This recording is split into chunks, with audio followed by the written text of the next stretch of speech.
विदिशा जिला कांग्रेस कमेटी ने माधवगंज चौराहे पर आतंकवाद के खिलाफ जोरदार प्रदर्शन करते हुए आतंकी घटनाओं के विरोध में आतंकवाद का पुतला दहन किया। प्रदर्शनकारियों ने केंद्र सरकार की नीतियों पर सवाल उठाते हुए प्रधानमंत्री नरेंद्र मोदी और गृह मंत्री अमित शाह से इस्तीफे की मांग की। कांग्रेस कार्यकर्ताओं ने हाल ही में पहलगाम में हुए आतंकी हमले को लेकर सरकार की चुप्पी और निष्क्रियता पर नाराजगी जाहिर की। उन्होंने कहा कि देश में आतंकी हमले बढ़ते जा रहे हैं, लेकिन प्रधानमंत्री चुनाव प्रचार में व्यस्त हैं, जबकि उन्हें देश की सुरक्षा को प्राथमिकता देते हुए कड़ा जवाब देना चाहिए। प्रदर्शन के दौरान कांग्रेस नेताओं ने पाकिस्तान के खिलाफ सख्त कार्रवाई की मांग भी की और कहा कि जब तक कठोर कदम नहीं उठाए जाते ऐसे हमले रुकने वाले नहीं हैं। प्रदर्शन में जिला कांग्रेस अध्यक्ष मोहित रघुवंशी, पूर्व सांसद प्रताप भानु शर्मा सहित कई कांग्रेसी कार्यकर्ता मौजूद रहे। आज माधवगंज विदिशा पर ये पुतला दहन आतंकवाद का किया गया है। हमारे देश में 28 लोगों की मौत हुई है। आतंकवादियों ने पॉइंट ब्लैंक उनके ऊपर निशाने लगाए, गोलियां मारी और वहां पर एक भी सुरक्षा कर्मी नहीं था।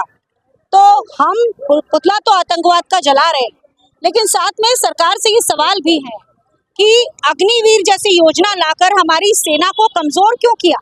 और चूंकि सेना बल नहीं था इसलिए वहां पर सुरक्षा भी नहीं थी।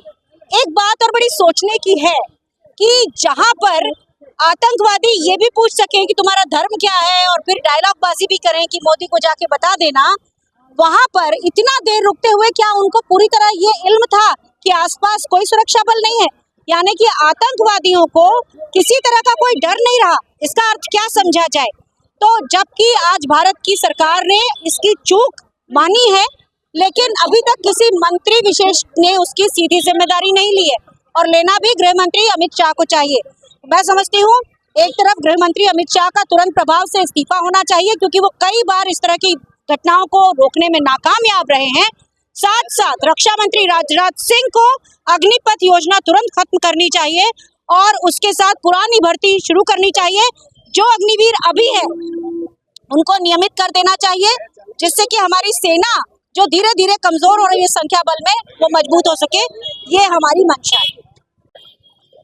हमारे देश के जम्मू कश्मीर के पहलगांव में हमारे पर्यटकों पर, निर्दोष लोगों पर जिस तरीके से आतंकवादियों द्वारा उनकी निर्मम हत्या की गई, उसके विरोध में हमने पाकिस्तान का आतंकवाद का पुतला दहन किया है। अमित शाह और मोदी जी से इस्तीफा मांगा है, क्योंकि इस देश के पहले प्रधानमंत्री जब नहीं बने थे, नरेंद्र मोदी जी 2014 के पहले प्रधानमंत्री से सवाल करते थे। जब ऐसी कोई घटना घटती थी तब वो देश के प्रधानमंत्री से सवाल करते थे कि देश की सीमाओं में आतंकवादी कैसे घुस जाते हैं, जब हमारे देश की सीमा सुरक्षित है, सेनाओं पे तैनाती है।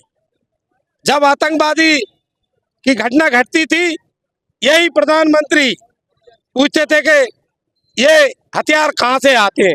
आज देश की जनता, करोड़ों जनता प्रधानमंत्री मोदी जी से पूछ रही है कि आपके राज्य में आप प्रधानमंत्री हैं, ये आतंकवादी कहां से आ रहे हैं? आपका संरक्षण है क्या इन आतंकवादियों को?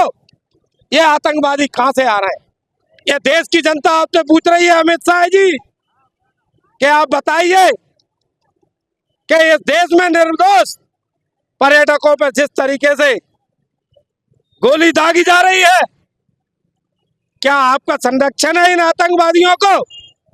जब आप सवाल करते थे और आज आप जवाब क्यों नहीं दे रहे? जवाब दीजिए, ये देश की जनता आपसे पूछ रही है। इसी को लेकर आज हमने विदिशा में पुतला दहन किया है और अमित शाह और मोदी जी से इस्तीफा मांगा है।